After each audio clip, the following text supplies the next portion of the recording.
Assalamualaikum warahmatullahi wabarakatuh. Alhamdulillahirabbil alamin wa bihi nasta'in ala umuri dunya waddin. Wassalatu wassalamu ala asyrofil anbiya'i wal mursalin sayyidina wa maulana Muhammadin wa ala alihi wa sahbihi ajma'in. Rabbi shrah li sadri wa yassir li amri wahlul 'uqdatam min lisani yafqahu qawli. Perkenalkan, kami dari kelompok 9 akan mempresentasikan tentang metode active learning. Yang pertama, pengertian active learning. Aktif berasal dari kata bahasa Inggris yang berarti aktif, gesit, giat, bersemangat. Dan arti dari learning yaitu mempelajari dari kata keduanya. Jadi dapat saya simpulkan bahwa active learning ini adalah mempelajari pembelajaran aktif dengan bersemangat dan ceria.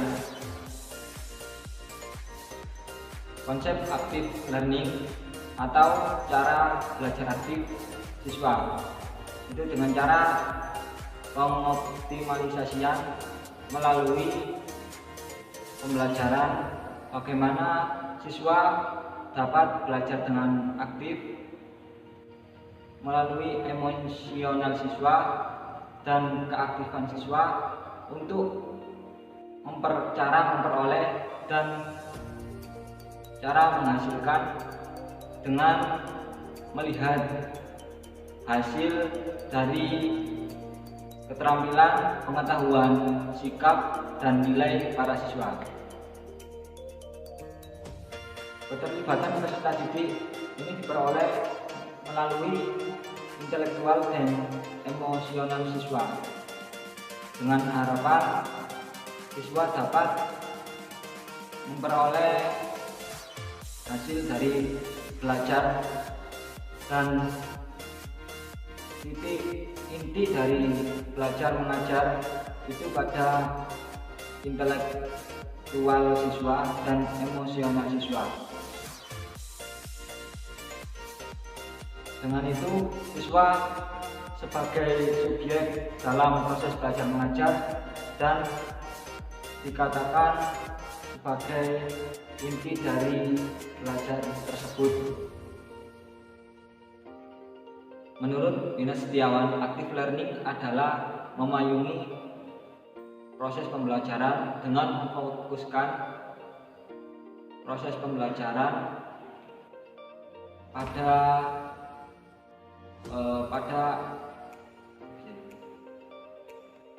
si pelajar.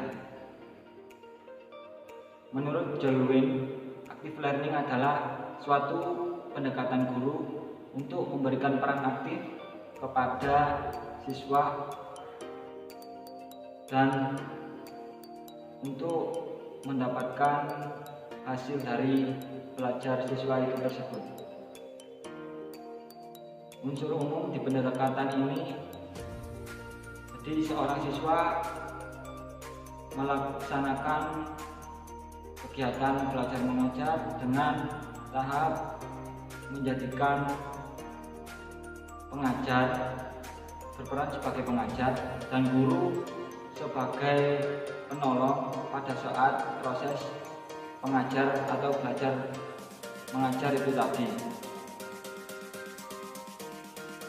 Demikian penjelasan dari saya. Untuk sebab selanjutnya yang kedua akan disampaikan oleh teman saya.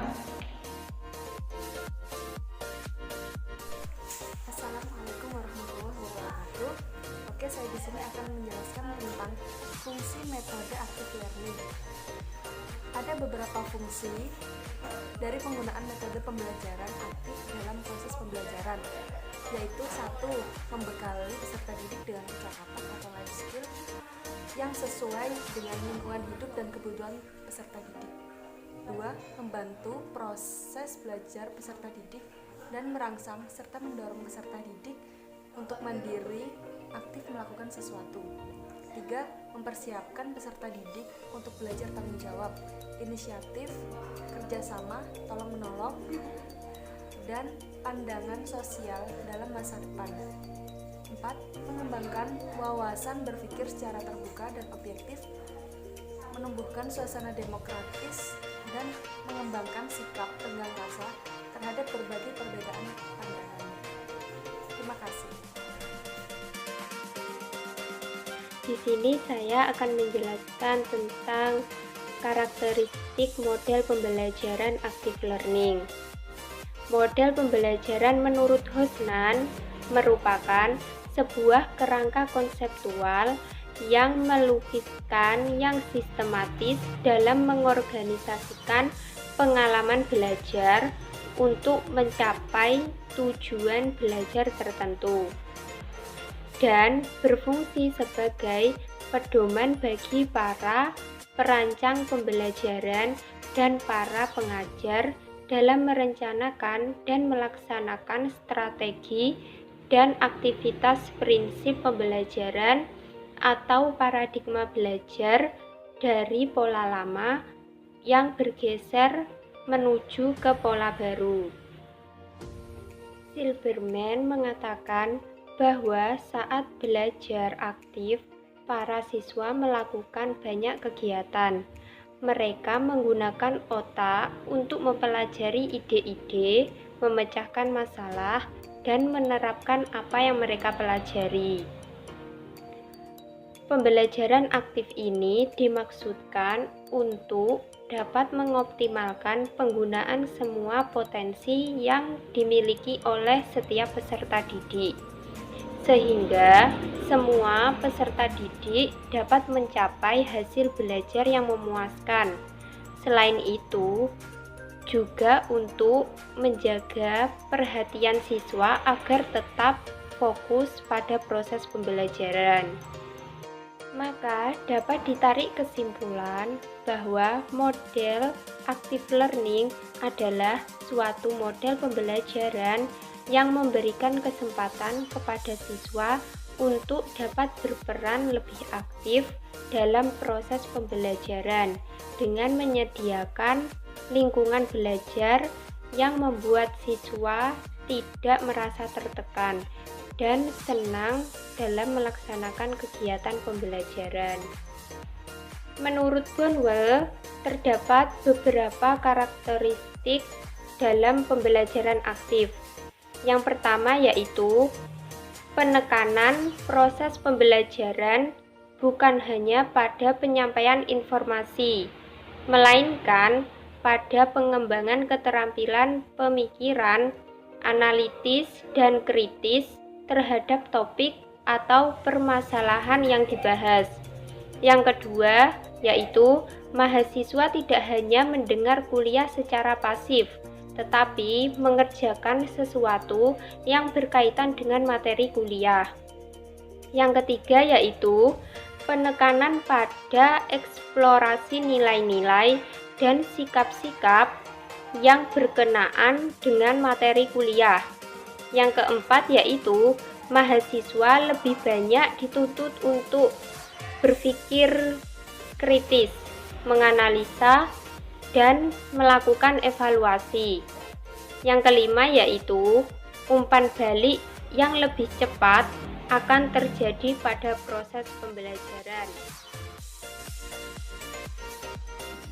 Ya, langsung saja saya melanjutkan dari presentasi yang sudah disampaikan oleh teman saya, yaitu saya akan menjelaskan unsur-unsur mengenai metode active learning, yang mana unsur-unsur metode active learning adalah sebagai berikut. Yang pertama, aktivitas belajar peserta didik. Nah, di sini ada beberapa poin, diantaranya keinginan dan keberanian yang ditampilkan atau yang dimiliki oleh siswa. Yang kedua, keinginan dan keberanian untuk berpartisipasi untuk mengikuti pelajaran yang sudah ditentukan oleh seorang guru. Yang ketiga yaitu mempunyai penampilan berbagai usaha atau kekreatifan yang dimiliki oleh peserta didik. Terus selanjutnya ada dorongan atau seorang peserta didik itu mempunyai rasa ingin tahu terhadap sesuatu yang sudah disampaikan oleh gurunya. Terus poin selanjutnya keterlibatan intelektual, emosional siswa dan juga menganalisis, yang mana hal tersebut dapat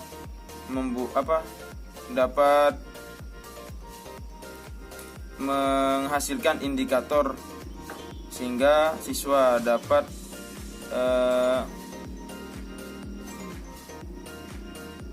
menguasai materi-materi yang sudah disampaikan oleh seorang guru. Terus yang terakhir yaitu keikutsertaan secara kreatif dalam menciptakan situasi yang cocok untuk digunakan dalam pembelajaran.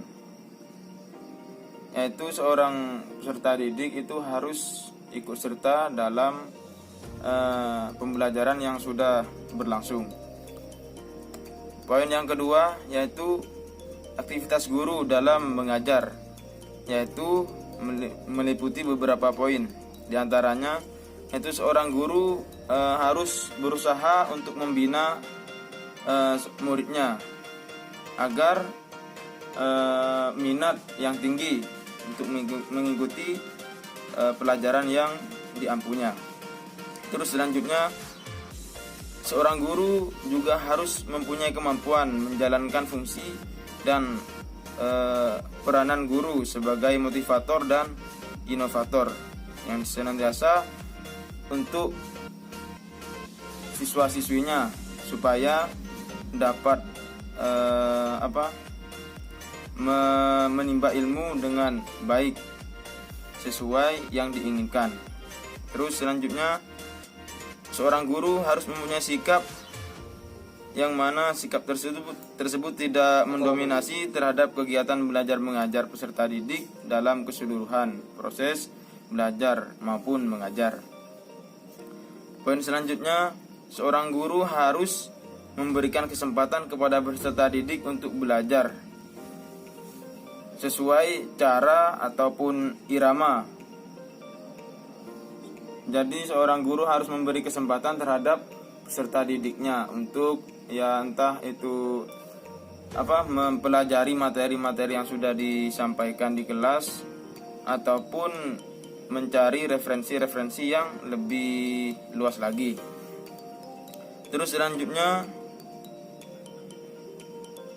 seorang guru harus mempunyai kemampuan atau mempunyai keterampilan untuk menggunakan berbagai strategi belajar serta mempunyai pendekatan multimedia dalam proses belajar mengajar. Jadi seorang guru itu harus mempunyai banyak strategi agar supaya siswa-siswinya tidak gampang jenuh terhadap strategi yang dipakai oleh gurunya. Terus selanjutnya seorang guru juga harus mempunyai kemampuan untuk membantu peserta didik dalam menciptakan suatu situasi yang kondusif. Jadi seorang guru itu harus bisa mengkondisikan siswanya supaya dapat menjalankan pembelajaran dengan kondusif.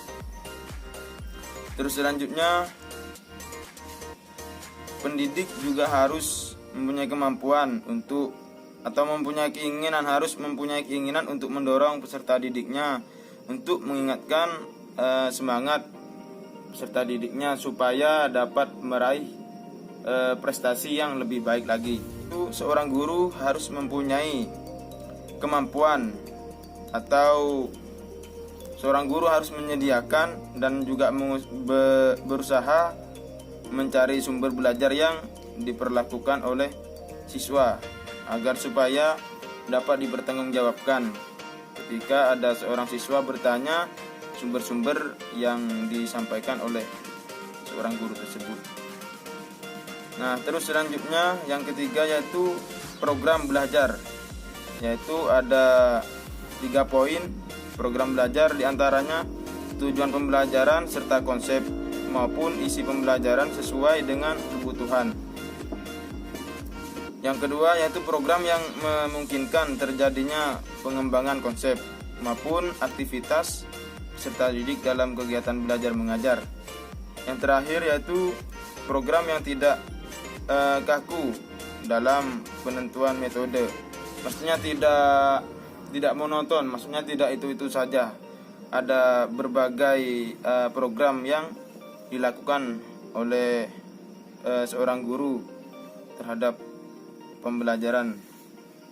Terus yang keempat, suasana belajar mengajar.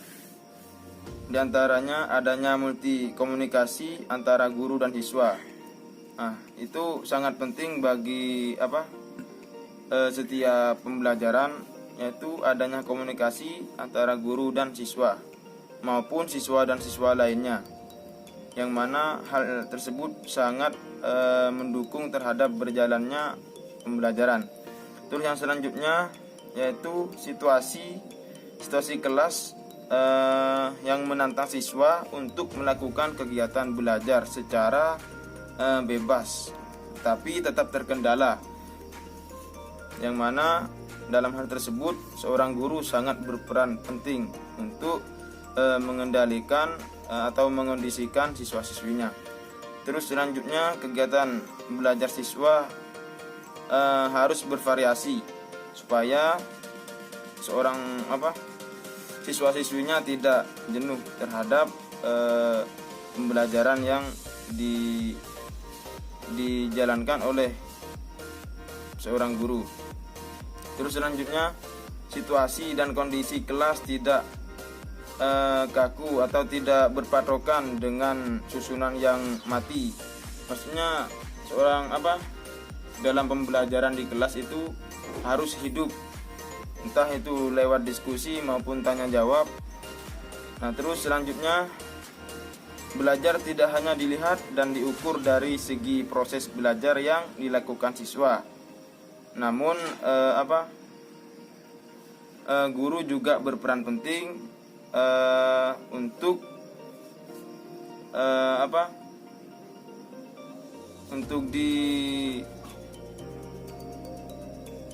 diikuti oleh siswa agar supaya siswa tidak hanya berhenti dalam kelas saja, akan tapi bisa mencari inspirasi-inspirasi yang lebih luas lagi untuk pembelajaran yang lebih baik. Terus selanjutnya adanya keberanian siswa, yaitu mengajukan pendapat melalui pertanyaan maupun gagasannya. Terus selanjutnya adanya situasi saling menghargai pendapat antara guru dengan siswa dan siswa lainnya. Jadi yang terakhir ini yaitu situasi dalam pembelajaran, entah itu guru maupun siswa, itu harus saling menghargai. Seperti itu. Terus poin yang kelima, yang terakhir, sarana belajar. Di antaranya sumber-sumber belajar yang berupa tertulis ataupun pengalaman siswa sendiri. Terus yang kedua, fleksibilitas waktu untuk melakukan kegiatan belajar. Yang ketiga, bentuk dan alat kegiatan belajar yang bervariasi dengan pendekatan multimedia dan pendekatan multimetode. Yang terakhir, kegiatan belajar siswa tidak terbatas di dalam kelas, tetapi juga di luar kelas.